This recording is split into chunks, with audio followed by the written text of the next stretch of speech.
बड़ा कौन, भाग्य या बुद्धि? पार्ट 2। राजा चंद्रसेन अपनी पुत्री का विवाह उस चरवाहे से करवाने जा रहे हैं, तो क्या होता है देखते हैं। क्या उसका विवाह होगा या नहीं, या फिर सौदागर पकड़ा जाएगा। राजा चंद्रसेन उस सौदागर से बात करते हैं और कहते हैं, तुम अपने उस सम्राट से जाकर मिलो और उनसे पूछो कि हम अपनी पुत्री का विवाह उससे करवाना चाहते हैं, क्या उन्हें मंजूर है। राजा की बात सुनकर सौदागर सोचने लगा, अब तो मैं फंस गया।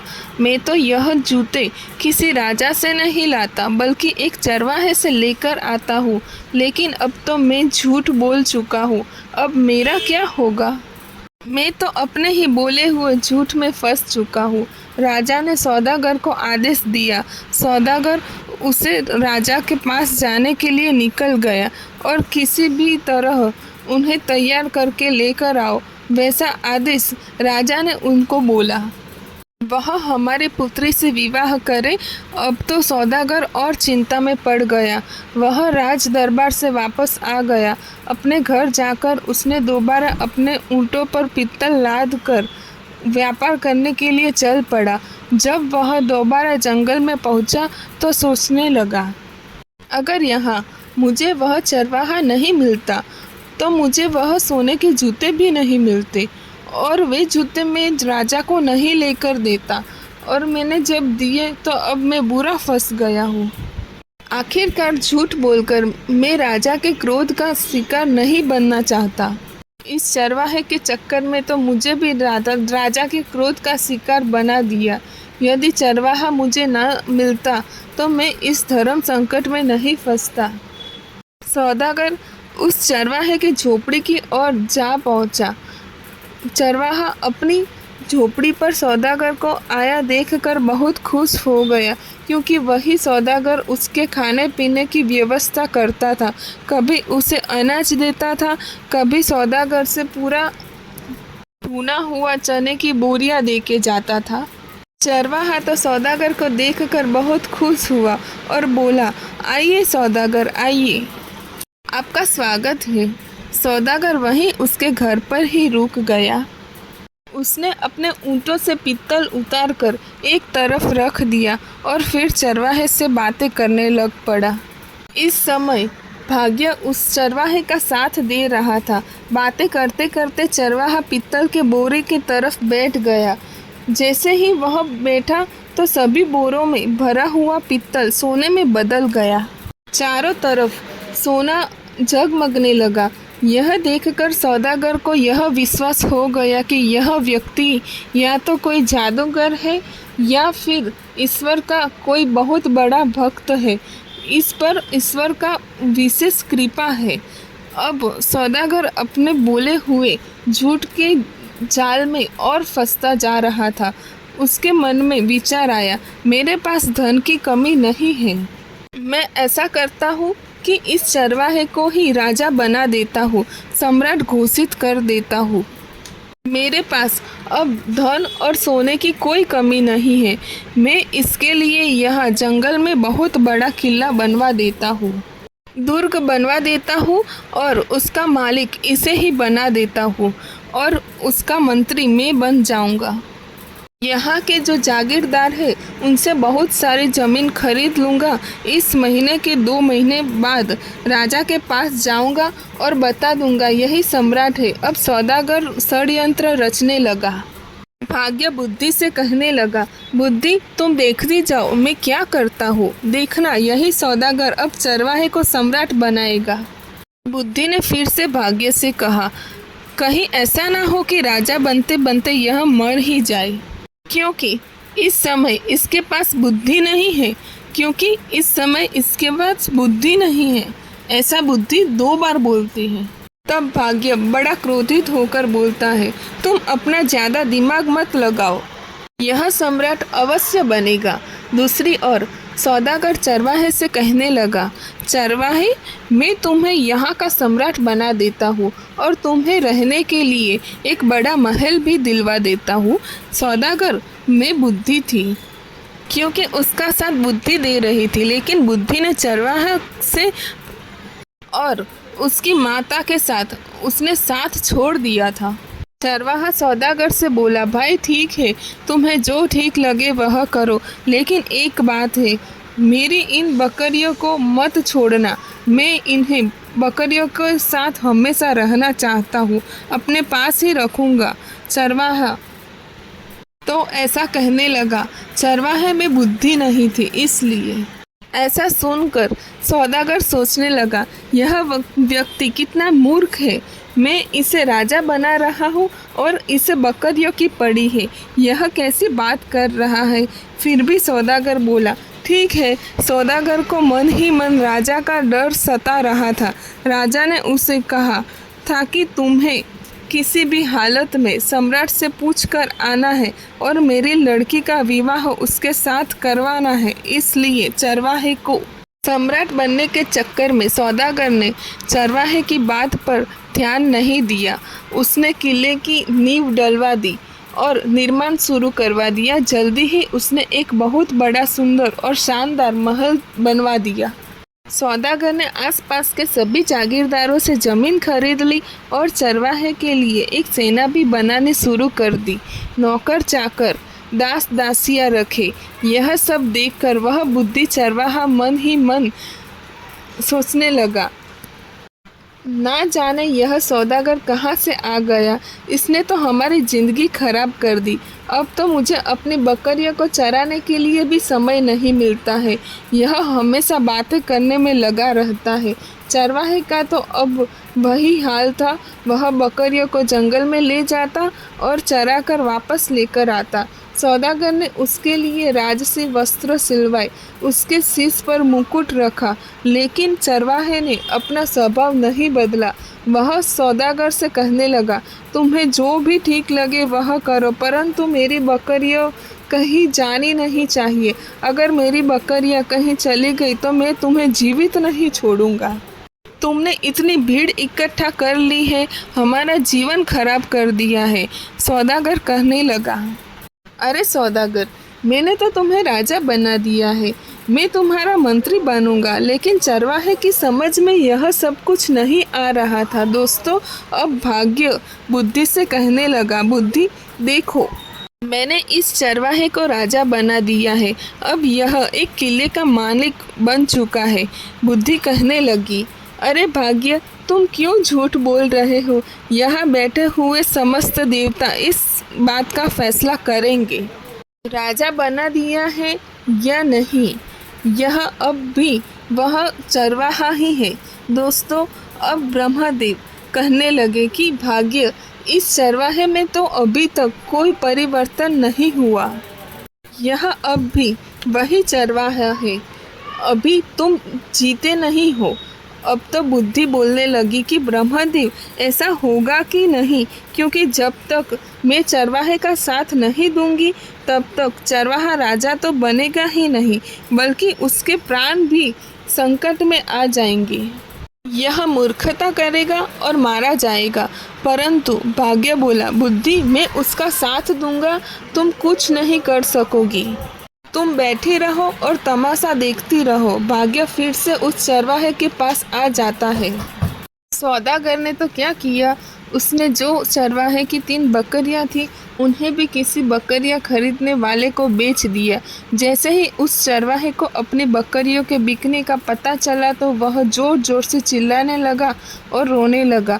जब उसने सैनिकों ने, दरबारियों ने और अन्य लोगों ने उसको देखना चालू किया और राजा तो इस तरह कर रहा है, उन्हें तो लगा शायद राजा पागल हो गया है, अब क्या होगा। अब सौदागर ने उस चरवाहे को समझाया कि तुम ऐसा क्यों कर रहे हो, ऐसा क्यों कर रहे हो। सौदागर ने चरवाहे को 2-3 बार पूछा, ऐसी मूर्खता क्यों कर रहे हो, यह तो 3 बकरियां थी, मैं तुम्हें ऐसी बहुत सी बकरियां दिलवा दूंगा। सौदागर की ये बात सुनकर चरवाहा मन ही मन खुश हो जाता है और सौदागर के पीछे पड़ गया कि चलिए मुझे आज ही बकरियां खरीद कर ला दीजिए। सौदागर उस चरवाहे से कहने लगा, देखो भाई, अब तुम सम्राट बन गए हो, राजा बन गए हो, तुम ऐसी छोटी छोटी बातें क्यों करते हो, बच्चों जैसी बातें मत करो। मैं तो तुम्हारा विवाह करवाऊंगा। छोटी छोटी बातें करते हो। अपनी माता से पूछो, हमारे यहाँ के राजा चंद्रसेन की पुत्री बहुत ही सुंदर है, उनसे तुम्हारी शादी करवाऊंगा। लेकिन चरवाहे में तो बुद्धि थी ही नहीं। वह सौदागर से कहने लगा, तुम मेरा क्या विवाह करवाओगे? और उसकी माता भी कहने लगी, अब विवाह से क्या होगा? हमारे जिंदगी को तो तूने खराब कर ही दिया है। तुमने हमें इतनी भीड़ भाड़ में लाकर पटक दिया है। कहाँ हम इतने शांति से रह रहे थे, अपनी बकरियां चराते थे और अपनी झोपड़ी में मज़े से रहते थे। भीड़ भाड़ में लाकर पटक दिया है। कहाँ हम आरामदायक और सुख चैन की जिंदगी जी रहे थे। सौदागर तो सोचने लगता है, यह दोनों माँ बेटा दोनों ही पागल लग रहे हैं। अब मैं क्या करूं? ऊपर से उस महाराज चंद्रसेन का डर सता रहा था। उसके मन में यही विचार आ रहा था कि इनकी सहायता तो मुझे करनी ही पड़ेगी। तब 6 महीने का समय पूरा हो गया। अब सौदागर अपने देश में महाराज चंद्रसेन के पास पहुंचा। महाराजा से कहने लगा, महाराज आप अब अपने नाई और पंडित को भेज दीजिए। मैंने अपने सम्राट को मना लिया है, वह आपकी पुत्री से शादी करने के लिए तैयार है। यह सुनकर राजा चंद्रसेन ने नाई और ब्राह्मण को बुलाया और उन दोनों को सौदागर के साथ सम्राट के पास भेज दिया। सौदागर उन दोनों को लेकर चल पड़ा और वह उनको चरवाहे के महल में लेकर आया। उसने चरवाहे को राजसी वस्त्र पहनाए। चरवाहा सौदागर से कहने लगा, यह तुम क्या कर रहे हो? ऐसे भी कहीं विवाह होते हैं? सौदागर बोला, अब तुम चुप रहना, अब बिल्कुल भी मत बोलना, नहीं तो महाराज चंद्रसेन तुम्हें और मुझे दोनों को फांसी की सजा दे देंगे। इस बात का ध्यान रखना कि अब तुम्हें बोलना नहीं है। सौदागर के मुंह से फांसी की सजा की बात सुनकर चरवाहा बुरी तरह से डर जाता है और उसकी बात मान जाता है। राजा के नाई और ब्राह्मण उसकी सगाई कर देते हैं और शुभ मुहूर्त देखकर विवाह का भी तय करके ही जाते हैं और उसे बोल देते हैं कि आपको इस दिन बारात लेकर हमारे महल में आना है। इसके बाद नाई और ब्राह्मण वापस अपने देश को लौट जाते हैं। उनके महल में पहुंचने के बाद राजा ने उनसे पूछा कि सम्राट कैसा है? नाई और ब्राह्मण बोले, महाराज उसके पास तो किसी चीज़ की कमी ही नहीं है, बहुत सारा सोना है, खजाने भरे पड़े हैं। वह तो बहुत ही महान राजा दिखाई पड़ता है। बात सुनकर राजा चंद्रसेन भी बड़े प्रसन्न हुए। अब तो राजा चंद्रसेन ने भी शादी की तैयारी शुरू कर दी। धीरे धीरे समय बिताया और विवाह का शुभ मुहूर्त भी आ गया। वह दिन शुभ दिन आ गया। विवाह के दिन सौदागर ने चरवाहे को खूब सजाया, दूल्हा बनाया और एक सुंदर रथ में बिठाकर उसकी बारात लेकर चल पड़ा। इधर सौदागर चरवाहे को शादी के लिए लेकर जा रहा था। उधर भाग्य बुद्धि से कहने लगा, देखो बुद्धि, अब मैं चरवाहे का विवाह भी राजा की पुत्री से करवा रहा हूँ। बुद्धि मुस्कुराकर बोल पड़ी, भाग्य बस देखते जाओ, तुमने अभी इसकी मृत्यु का षड्यंत्र रच दिया है। तुम्हें भी पछतावा होगा कि तुमने यह क्या कर दिया है। वह चरवाहा भी तुम्हारे जाल में फंस चुका है। तुम तो इसे राजा बनाने की बात कर रहे हो। देखते जाओ, तुम्हारे कारण अब यह चरवाहा अपने प्राण खो देगा। भाग्य बोला, बुद्धि, जब मैं उसका साथ दे रहा हूँ तो तुम क्यों परेशान हो रही हो? तुम बस देखती रहो कि मैं क्या करता हूँ, बस तुम देखती रहो। कुछ दिन का सफ़र तय करने के बाद चरवाहे की बारात राजा चंद्रसेन के यहाँ पहुँच जाती है। राजा ने देखा कि बारात पहुँच चुकी है तो अपने मंत्रियों के साथ ढेर सारे उपहार लेकर बारात का स्वागत करने के लिए नगर के द्वार की ओर चल पड़ा। दूसरी ओर जब चरवाहे ने देखा कि सामने से ढाल तलवार लेकर कोई राजा सेना के साथ आ रहा है तो वह बुरी तरह डर गया और वह अपने रथ से उतरकर भागने लगा। चरवाहे को भागते हुए देखकर सौदागर ने सोचा, यह तो पक्का मुझे मरवाएगा। सौदागर भी रथ से उतरकर उसे पकड़ने के लिए उसके पीछे पीछे भाग रहा है और उसे पकड़ लेता है। सौदागर उसे पकड़कर समझाता है कि राजा तुम्हें मार देगा, तुम ऐसे क्यों भाग रहे हो। चरवाहा डर गया और बोला, ठीक है, लेकिन तुम्हें हर समय मेरे साथ ही रहना पड़ेगा। सौदागर के हाँ कहने पर वह सौदागर के साथ वापस आ गया। सौदागर से कहने लगा कि यह राजा तो तलवार लेकर आ रहा है, कहीं हमें मार तो नहीं डालेगा। सौदागर ने कहा, नहीं, चिंता मत करो तुम, वह तुम्हें कुछ नहीं कहेंगे, कुछ करेंगे भी नहीं। तुम्हारा विवाह होगा, तुम्हें दुल्हन मिलेगी, तुम डरो मत। इतना सुनकर वह चरवाहा वापस आकर अपने रथ पर बैठ जाता है। राजा ने देखा चरवाहा बना राजा देखने में तो बहुत सुंदर दिख रहा है। उसने तो बारात का स्वागत अपने कहे अनुसार सौदागर हर जगह उसके साथ साथ जा रहा था। जब मंडप में जाने का समय हुआ तो सौदागर धर्म संकट में फंस गया कि वह वहाँ भी कैसे साथ जाएगा। सौदागर मंडप में पीछे बैठ गया। राजा चंद्रसेन कहने लगा, सौदागर तुम इसके साथ साथ क्यों रहते हो। सौदागर बोला, महाराज, मैं इनका मंत्री, इन्होंने मुझे अपना मंत्री बना दिया है। राजा ने अपनी पुत्री का विवाह उस चरवाहे के साथ करवा दिया। इस तरह राजा ने निश्चित दिन अपनी पुत्री का विवाह उस चरवाहे से करवा दिया। शादी हो जाने के बाद राजा ने दामाद को महल का ही एक भाग दे दिया। राजा का कोई पुत्र नहीं था तथा वह दामाद को अपने पास ही रखना चाहता था ताकि राज सिंहासन बाद में उसे सौंपना पड़ेगा। अब सौदागर को रहने के लिए अलग स्थान दे दिया गया।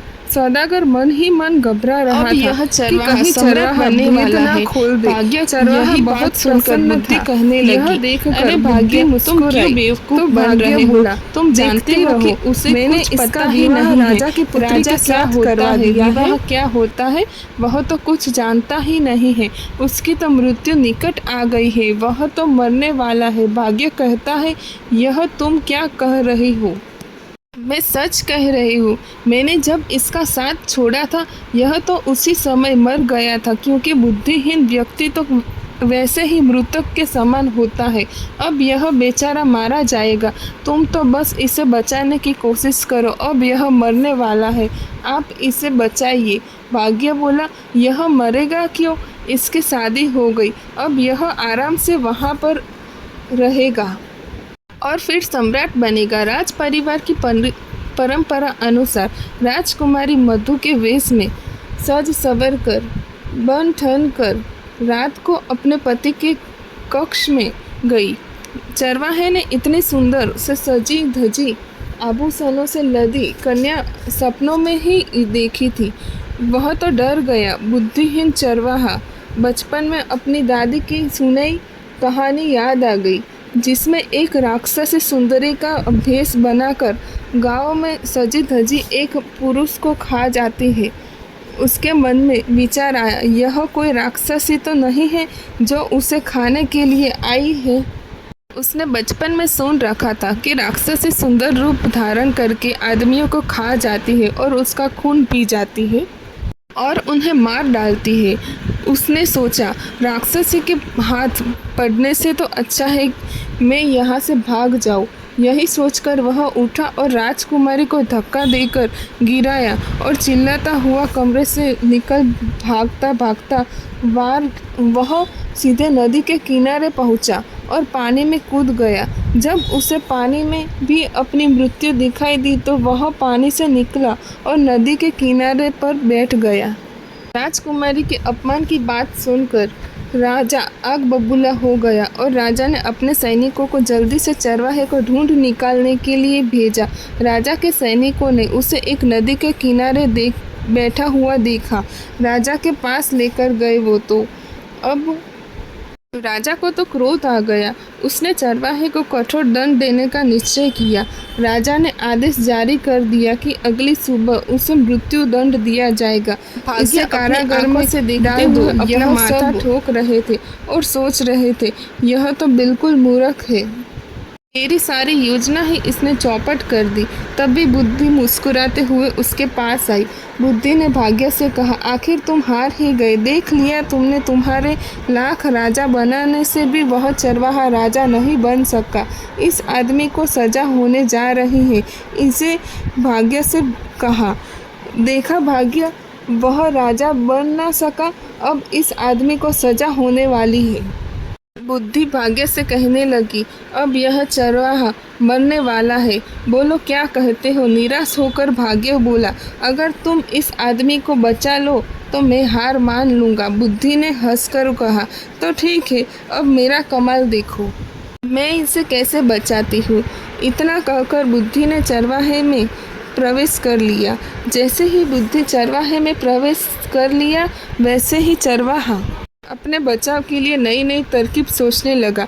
दूसरे ही दिन जब चरवाहे को मृत्यु दंड के लिए राजा के सामने पेश किया गया तो चरवाहा बोला, महाराज मेरे ससुर, क्या मैं आपसे पूछ सकता हूँ कि आप किस अपराध में मुझे मृत्यु का दंड देने वाले हैं।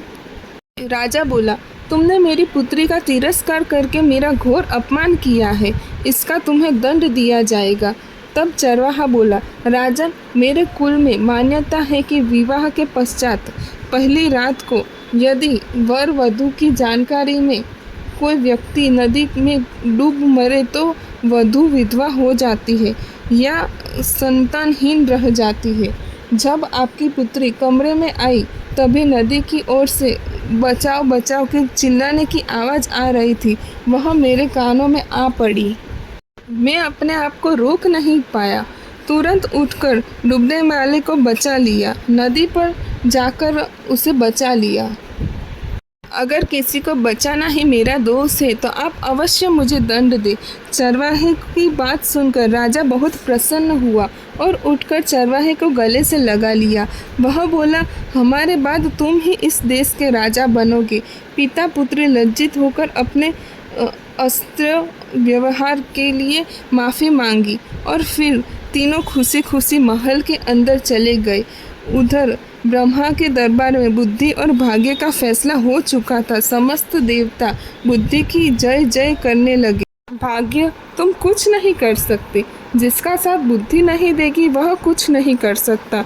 मुस्कुराकर भाग्य की ओर देखा और भाग्य ने हंसकर कहा, मैं अपनी हार मानता हूँ, तुम वास्तव में मुझसे बड़ी हो। साथियों, इस तरह नीलकंठ को भी अपने प्रश्न का उत्तर मिल चुका था और उसके बाद बुद्ध कबूतर और नीलकंठ भोजन की तलाश में निकल गए।